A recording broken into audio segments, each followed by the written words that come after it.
गासै news portal नोंथांमोननिसिम रोजा रोजा माने साबायखर आरो अननाय मोजां मोननायखौ जासिदों आरो गासै खोनासंगिरि नायगिरि रायजो राजा नोंथांमोननिसिमबो आंनि गोसो गोरबोनि अननाय मोजां मोननायखौ जासिहरनाय जाबाय। आङो मुस्रि बारलांफा नार्जारि। आङो माने जिहेथु बागुरुम्बा दोहौनि माने प्रग्राम बेनि करिय'ग्राफार हिसाबै आंखौ सायख'नायलाय आं खालामनाय जादों।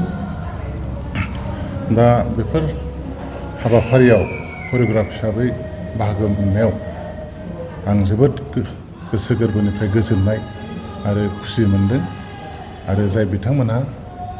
आंखौ माने सायख'दों बिथांमोनखौबो आङो रोजा रोजा साबायखर होयो। थांनाय बोसोराव जुलाइ दाननि सिगां जोंनि माने दुलाराय बर' हारिमु आफादनि मोनसे एगजिकिउटिभ मिटिं जादोंमोन जोंनि बे क'क्राझार बागानसालियाव जोंनि मावख'आवनो। दा बेवहायनो माने जोंनि दुलाराय बर' हारिमु आफादा माने बे बागुरुम्बा दोहौनि करिय'ग्राफखौ माने आंखौनो थांखिनानै माने बिथाङानो खालामनाय जाथों होननानै रेजुलेसनखौ लानाय जादों। दा बेनि थाखायबो आं आफादनिसिम हारिमु आफादनो रोजा रोजा साबायखर होदों। दा बे हाबाफारिखौ माने 2022 बे मायथाइयावनो माने आगोलनि जोंनि बिटिसिनि चिफ मानगोनां प्रमद बर' सारा माने वर्ल्ड रेकर्ड खालामनो होननानै गिनिस वर्ल्ड रेकर्ड खालामनो होननानै सानलायनाय जादोंमोन। दा बेखौ नोजोर बोनानैनो माने बागुरुम्बा मोसानाया गोरोबनाय गैयैलाय बड'फा हाउसआव माने दुलाराय बर' फरायसा आफादनि माने दैदेननायाव लोगोसे बर' साहित्य सभा जों हारिमु आफाद एक्सपार्टफोरखौ लानानै ओमफ्राय दुधनैना एसे गोरोबा जानायलाय बिथांमोनखौ लेंहरनानै माने मोनसे इउनिफर्मिटि खालामनो थाखाय वार्कशप बानायनाय जादों साननै। दा बेवहाय साक्सेस जादों, बिथांमोनहाबो गोजोनलांदों। बेनि उनावनो काजलगावआव माने बे बागुरुम्बा मोसानायखौ मोनसे इउनिफर्माव लाबोनो थाखाय जोंनि माखासे माने मा होनो बेखौ एक्सपार्टफोर माने मा होनो बेखौ इन्सट्राक्टरफोर जा सायख'खानाय दङ बिथांमोनजों लोगोसे गोरों मोसाखावरि दामगिरि बिथांमोनखौ लेंहरनानै साननैनि थाखाय माने वार्कशप बानायनाय जादों। लोगोसे दांथलनि खोला थानाय हाजोआव माने बेहाय दुलाराय बर' फरायसा आफादनि दैदेननायावनो मोनसे 100 जननि बारा मोसानाय मोनसे शुटिं खालामनाय जादों, भिडिअ लानाय जादों आरोखि। बेनिफ्राय फैयै फैनानै उनावहाय माने गोजौ लेभेलाव माने आसाम सरकारासो खालामनाय जासिगोन होननानै माने डक्टर हिमन्त बिश्व शर्मा मानगोनां जोंनि आसामनि चिफ मिनिस्टार बिथाङा बे दायित्वखौ लाबाय होननानै जों खोनाबाय आरोखि। दा बिनि उनाव माने एसे थाहाबनाय जाबाय आरोखि। माने आसाम सरकारनिफ्रायबो मोजाङै इनफरमेसन होनो हाया, जोंबो खामानि मावनो हाया। दा गोसोआव सानलायनाय माने बागुरुम्बा मोसानायखौ मोनसे वर्ल्ड रेकर्ड खालामनाय बे नोजोरजों जोंनि रायजो राजा आरो हारिमुनि आर्टिस्ट बिथांमोनहा सानलायबाय थानायल' जाबाय आरोखि माखासे समाव बिथांमोनखौ। बिनि उनाव 13 जुन बेवहाय माने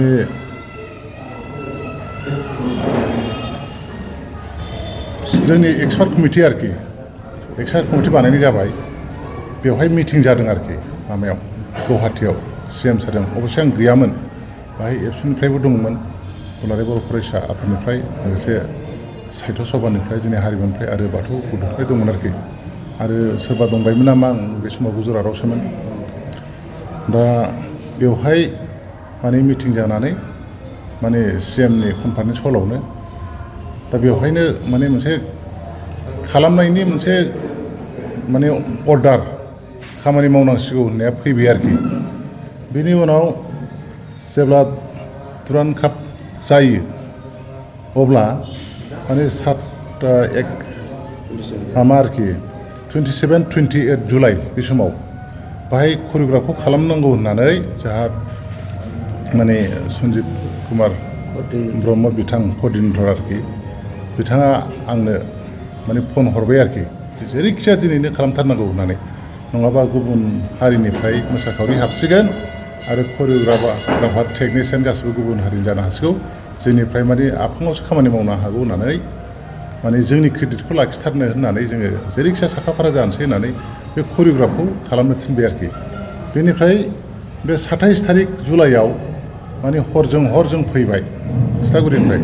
फैनानै नैबे जोंनि बड'फा कालचारेल कमप्लेक्सआव जमा जाबाय आरोखि नै अस्ताद उफुबाला मोसाहारि दं लोगोसे अस्ताद निला नार्जारि माने बिदुत साहारि लोगोसे जोंहाय राजेश बर' बेनिफ्राय अनजय कसारि बेनिफ्राय फुलेन बेनिफ्राय नन्दलालबो दंमोन जावरिखांबो दंमोन आरोखि बेखौ बुंबाय जायखिया दा हरनि 9ता 9:30निफ्राय खालामनाय जाबाय आरोखि दा बेवहाय माने माब्रैहाय एफा बुरजा मानसिखौ जों बोरैहाय गोरोबहोनो माने गुसुं समनि गेजेराव जों बोरै रोंहोनो बेखौ साननानै आं माखासे कनसेप्ट बानायदों ओमफ्राय माखासे माने सिकुवेन्सबो बानायबाय डिजाइन बानायबाय ओमफ्राय बबे मिउजिकखौ बबे सिकुवेन्सआव जों सोनो बबे डिजाइनाव सोनो बेखौ साननानै आङो अर्डार होबाय ओमफ्राय लोरगिनि जोंहा मोसाग्रा गथ'फोर दंमोन माखासे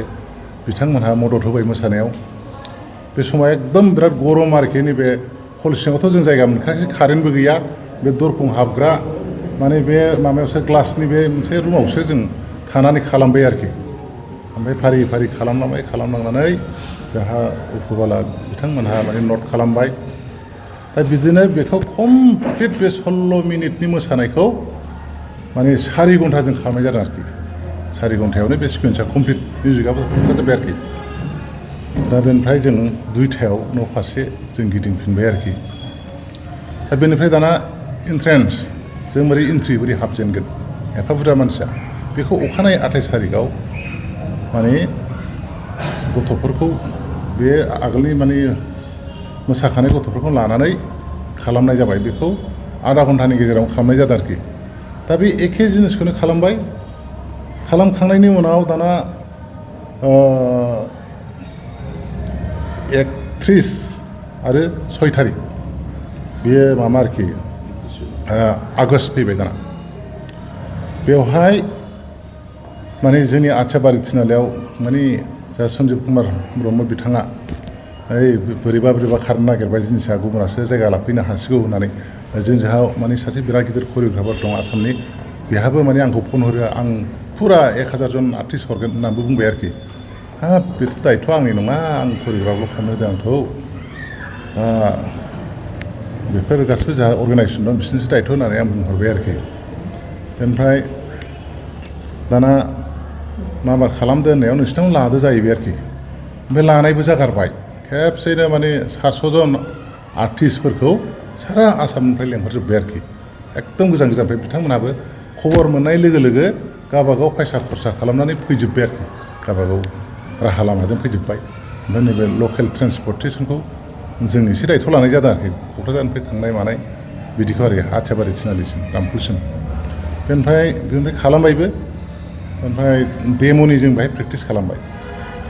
डेम'खौ जों साननैजों कमप्लिट खालामनानै खेबबायबो मोजांबो जागारबाय आरोखि बिराद अखा बिराद गरम आरोखि दा बे समावथ' थाखाबो गैया फैसाबो गैया बिराद जारला जाबाय जा सन्जिब कुमार बिथाङा जाहैबाय आदार बारलांफानो उनाव एसे दंब्ला हेफाजाब होदो थावनि सोनायनि एथ' नांगौ माने नै मैगंनि नांगौ नै बेदरनि नांगौ नै ओरैबायदि नांगौ होननायाव बिदिनो आंबो फैसा गैयाबाबो 3 लाखसो थाखाखौ गारनाय जाबाय आरोखि न'खरनिखौ आरोखि दा बिदिनो मालायनावबो दाहार लानानै बिदिनो टेन्टखौ मा खालामनाय जाहैबाय दा सन्जिब बिथाङानो गासिबो दायथ' लाजोब्बाय आरोखि रिक्स लानानै दा बिदि जोंना डेम'आ जानानै थांबाय आरो बेनिफ्राय जोङो 7 थारिखसिम माने मास्टार ट्रेनारनि थाखाय आरो ट्रेनिं होबावबाय आरोखि माखासे दंबावो जोंहा बिराद बुरजा 400नि बारा बेखौ होबावबाय होनानै बिथांमोनहाबो रोंबाय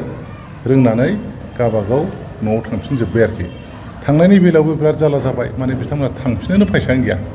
ओरैबायदि जाला सोरनोबा हरनांबाय सोरनिखौबा उनाव गभर्नमेन्टआनो होखागोन होननानै फर्म फिलाप खालामनानै लाखिनांलायबाय आरोखि बिदि जादों आरोखि बिदिनो थांबाय दा थांखांनायनि उनाव बेसेबांबा गोबाव थालायबाय दाना थाखांनानै नै सोरबा माने जायो जाया जाखाला बेबो होनो जायोबो होनो दाना 31 थारिख माने डिसेम्बर बे जोंनि मा डेम' खालामनायखौ 19 आगस्टआव माने जोङो बे जा कालचारेल मिनिस्टार माने बिमल बरानि बे कनफारेन्स हलावनो माने हैनाय जाबाय आरोखि जों दंजोबखायो हैनायावबो ओमफ्राय जै देखायनाय लोगो लोगो नोंसिनाव मा दं होननानै सोंबाय बिनि ग्राफिकआ माबायदि बिनि माने डेम'आ माबायदि नोंसोर माबायदि प्रिपेरेसन जादों होनना सोंबाय बेनिफ्राय डाइरेक्ट जों होबाय आरोखि बे माबाखौ भिडिअखौ आरोखि होनानै नायबाय बिराद गिदिर स्क्रिनाव नायबाय नायनायनि उनाव सारा जोंना मिनिस्टारा बिमल बर' सारा गोमोबाय आरोखि बाब्रे मासि मोजां माने रिहोबाव बिदिनो 10 बारसो नायदों आरोखि ओरैबायदि गोमोबाय आरोखि माने मोजां जानायखौ बे बाख्नायखाबाय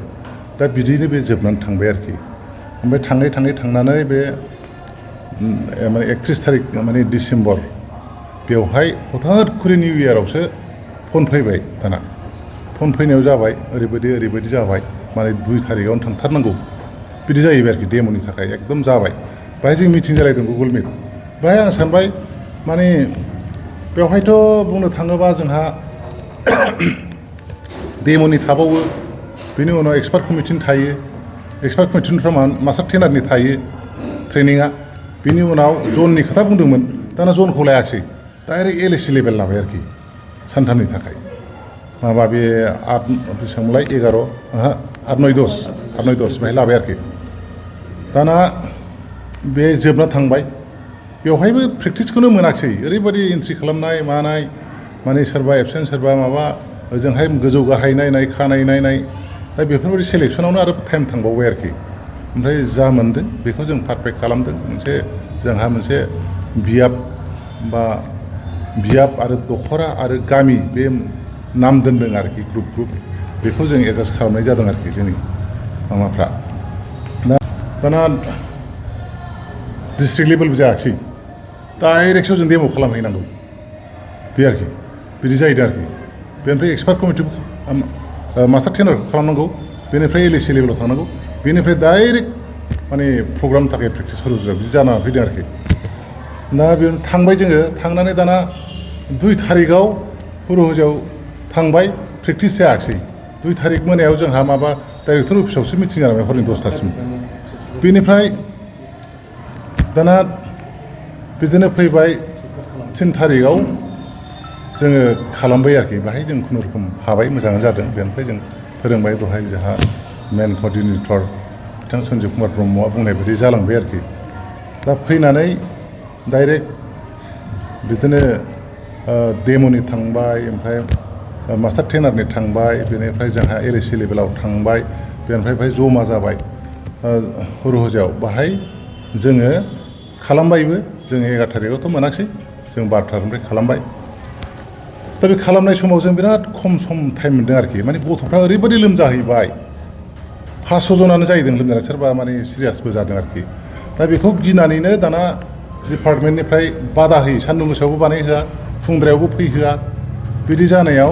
टाइमा माने बिराद फास्ट जाबाय थादों आरोखि जों बिराद खम प्रेक्टिस मोनदों ओमफ्राय गथ'फ्रा माने मोजां सोलोंनानै नाजानायाव बे जाहैदों आरोखि बेनि उनाव जोंहा गोबां माने जोंनि दैदेनगिरिफोर थाङो मिनिस्टारफोर थाङो बायदिसिना इन्सट्राकसन होयो बेनिफ्राय बाहाय बिराद टाइम थांनाय जायो आरोखि दा बिदिनो खुनुरुखुम सानब्रैनि गेजेराव जों बानायबाय खम समायनि गेजेरावनो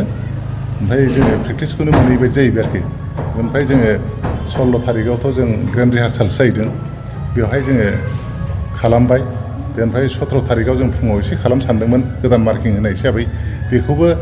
जोंनि माखासे डिस्ट्रिक्ट लेभेलनिफ्राय थांनाय गथ'फोरजों जायफ्रा थांफादों आर्टिस्टफोरजों कअर्डिनेटरफोर माने फुङाव खालामनो होननाया 1था गाहामावसो सहैबाय दाना प्रेक्टिसानो जायाखिसै ओंखाम जानायजों माजों टाइमा थांबाय बेनिफ्राय दाना मा जाहैखो सान्दुं गोसायाव एसे खालामबावनोसै होनबाय बाहायबो लोमजायो होननानै खालामहोआखिसै डाइरेक्ट प्रग्राम खालामहैयो बे आरोखि बेनि गेजेराव जे प्रग्रामा मोजां जादों माने जोबोद साबायखर बेनि थाखाय माने जोंनि भारतनि मानगोनां माने प्राइम मिनिस्टार जोंनि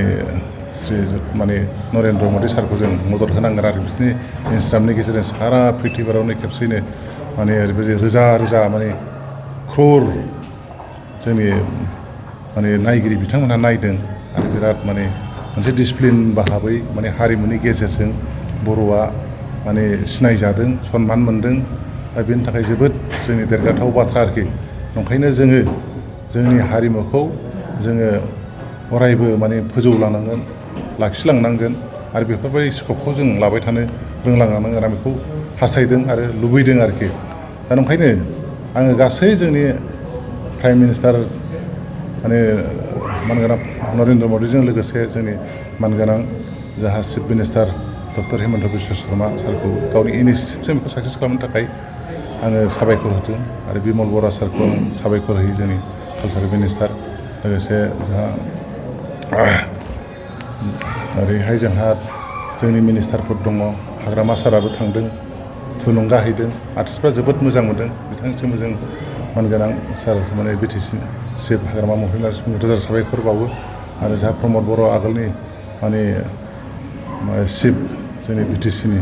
प्रमद बर' सारखौबो थांनानै थुलुंगा हैनायनि थाखाय रोजा रोजा साबायखर होदों लोगोसे जोंहा आसामनि माने आयेन आफादनि स्पिकार मानगोनां जोंहा मा होनोमोनलाय जोंहा बिस्वजित दैमारि बिथांनिसिमबो रोजा रोजा साबायखर आरो लोगोसे EM सारमोन थाङो जोंनि बिटिसिनि बिथांमोननिसिम आरो जोंनि दल संगठनफोर गासिबो गुबुनथ' रायथार एकाडेमि एबसु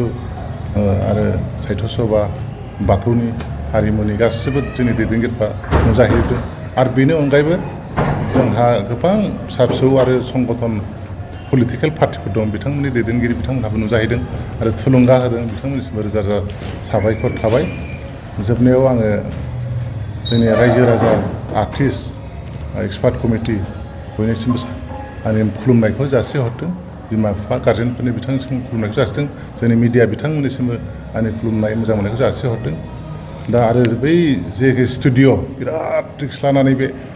माने 100थानि बारा माने ट्रेक बेफोरखौ जे मोनसे मोनसे